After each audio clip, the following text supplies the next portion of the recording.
नमस्कार. आज 28 फेब्रुवारी. आजपासून एका महिन्यापूर्वी आपल्या राज्यानं फार मोठ्या ताकदीचा नेता गमावला. अजितदादांचं आपल्यातून असं निघून जाणं हे खरं तर माझ्यासह कुणालाच अजूनही ते न पटणार आहे. अजूनही विश्वास बसत नाही.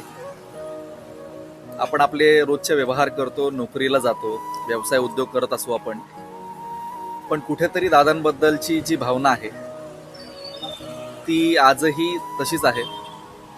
दादा आपल्यातून निघून गेलेत हे मानायला आजही मन तयार नाही.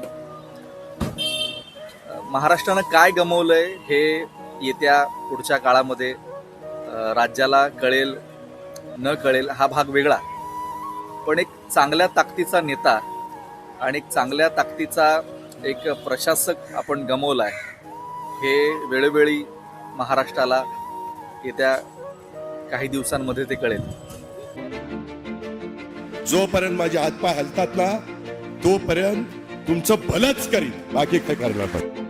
मी काम करून दाखवलं. मी कामाचा माणूस आहे. मी कामाचाच माणूस आहे.